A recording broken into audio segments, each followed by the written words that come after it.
So what exactly is happening with the Pope and the Roman Catholic Church? And what can we do as Christians? Is the Roman Catholic Church caving into modern society's view on everything? Has the Pope completely abandoned his stance on everything because people change and times change? What should we as believers do in a world that wants us to bow down to them? As Christians, standing for the truth of God's word means living out our faith with courage and conviction, even when the world around us may pressure us to compromise. But what does that look like? It looks like prayer and seeking God's guidance. Pray and seek guidance from God through His Word, the Bible. Trust in His wisdom and strength to navigate challenging situations. James 1:5 says, "If any of you lacks wisdom, you should ask God, who gives generously to all without finding fault, and it will be given to you." It looks like studying and knowing God's Word for yourself. Take time to study and understand the teachings of the Bible so that you can confidently defend your faith and share it with others. 2 Timothy 2:15 says, "Do your best to present yourself to God as one approved, a worker who does not need to be ashamed and who correctly handles the word of truth." It looks like boldly living out biblical principles. As Christians, we need to strive to live a life that reflects the values and principles outlined in the Bible. We need to show love, kindness, and integrity in all of our interactions. Matthew 5:16 says, "In the same way, let your light shine before others, that they may see your good deeds and glorify your Father in heaven." It looks like us boldly speaking the truth with love. When we are faced with situations that challenge God's truth, we need to speak up boldly but with love and humility. We need to share the gospel and stand firm in our beliefs. We need to be unapologetic.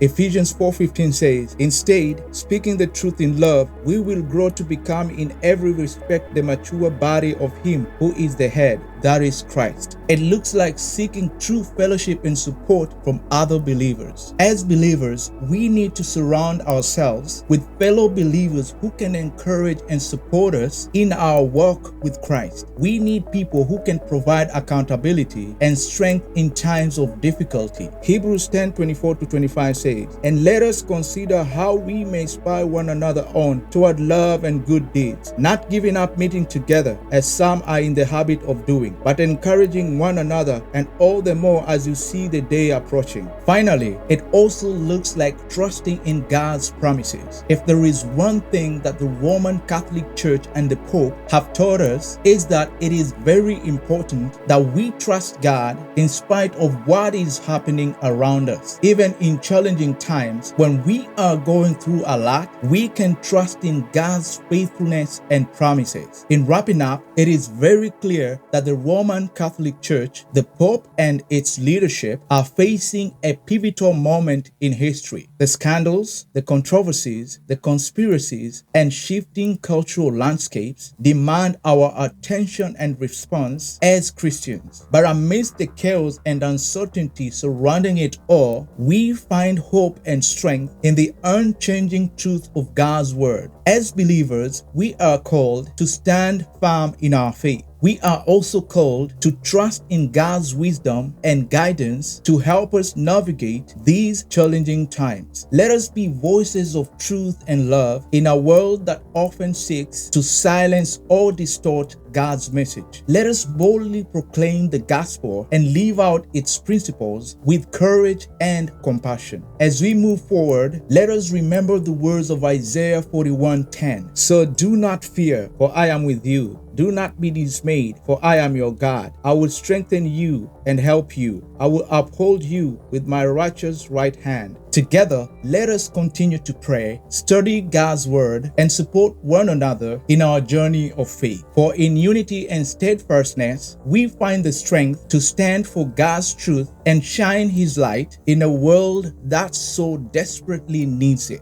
I would love to hear your thoughts in the comments below. Let's start a discussion, but please be respectful. What do you think about the Pope and everything happening in the church? Do you agree? Do you disagree? And why? If you have stuck around until the end, be sure to like, subscribe, and share this video with every single person you know. If you're liking these deep dives, please let me know which other topics should we cover. And if you're really liking these deep dives, please subscribe to our channel and hit that bell so you know when the next deep dive comes out. Until next time, check out a few of our other videos here, or here. See you soon. God bless and keep drinking that good tea. Bye.